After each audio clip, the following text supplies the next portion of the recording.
Les cessationnistes font remarquer que seules les premières lettres de Paul contiennent des références aux dons miraculeux.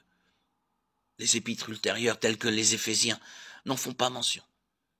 Ils en concluent que ces dons ont dû s'éteindre après l'établissement de l'Église. Cependant, les continuationnistes font remarquer qu'il s'agit là d'un argument tiré du silence, ce qui est un sophisme logique. L'absence de référence à un sujet n'implique en aucun cas que l'instruction précédente ait changé. Cela peut signifier que les dons miraculeux ne causaient pas de perturbations à Éphèse, comme à Corinthe, et que d'autres sujets étaient plus dignes de l'attention de Paul. Les listes de dons que l'on trouve dans Romains 12, 6, 9, 1 Corinthiens 12, 4, 11 et 1 Pierre 4, 10, 11 ne sont pas identiques et n'ont peut-être pas été rédigées de manière exhaustive. Les spécialistes bibliques abondent des deux côtés de cette problématique. Le sécessionnisme soutient que la parole de Dieu inspirée est tout ce dont nous avons besoin pour vivre comme le Christ le désire.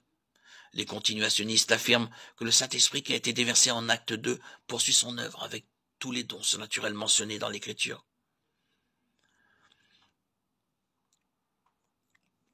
Chaque chrétien doit toujours rechercher le meilleur et le plus élevé. Nous ne devrions jamais nous contenter de moins que ce qui est décrit comme possible pour un chrétien dans le Nouveau Testament. Amen.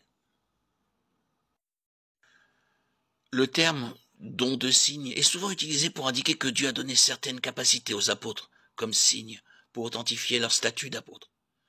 Certains théologiens ont contesté ce terme, affirmant que si la Bible parle des signes d'un véritable apôtre, elle n'indique pas que certains dons spirituels sont un signe qui indique l'apostolat. Les continuationnistes croient que lorsque le Nouveau Testament fait référence aux signes, il indique que des capacités surnaturelles sont données par Dieu à qui il veut afin d'accomplir son dessein. Exode 7, 3, Romains 15, 18, 19, Hébreux 2, 4, 1 Corinthiens 12, 11. Le terme don de signe n'est jamais utilisé comme une catégorie distincte des dons du Saint-Esprit. La nouvelle vie que le Saint-Esprit donne, distribue, offre, se manifeste dans la vie du croyant par les fruits de l'Esprit. Galates 5, 22, 23. Le Saint-Esprit est attristé quand le croyant pêche. Éphésiens 4, 30.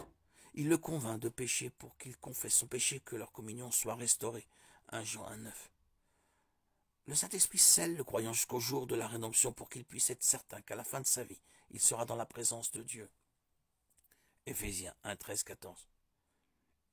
Quand vous acceptez Christ comme votre sauveur, Romains 19, 13, le Saint-Esprit vient demeurer dans nos cœurs et nous donne une nouvelle vie d'amour et d'une relation avec le Seigneur pour le servir et servir ceux qui en ont besoin.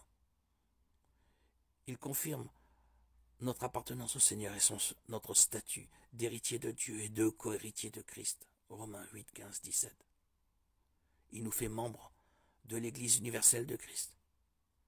C'est ce que l'on appelle le baptême du Saint-Esprit selon 1 Corinthiens 12, 13. Comme avec toute doctrine, il y a des extrêmes de chaque côté. Qu'il s'agisse des cessationnistes ou des continuationnismes. Certains croient que tous les dons spirituels ont cessé à la fin de l'ère apostolique. Un cessationniste moins extrême soutient que seuls les dons de signes, guérison, miracles et langues ont cessé. Du côté du continuationnisme extrême, il y a ceux qui enseignent que les langues doivent toujours accompagner le salut ou le remplissage du Saint-Esprit. L'accent peut également être mis à tort sur les dons plutôt que sur la personne de Jésus-Christ. Certains prétendent même que tout croyant peut être doté de tous les dons miraculeux s'il a suffisamment de foi. Mais ce concept est clairement réfuté dans 1 Corinthiens 12, 11, qui dit que l'Esprit les distribue à chacun en particulier, comme il le veut. Paul a traité de cette même question au sein de l'Église corinthienne. Tous font-ils des miracles? Tous ont-ils des dons de guérison? Tous parlent-ils en langue? 1 Corinthiens 12, 29, 30. La réponse à ces questions rhétoriques est non.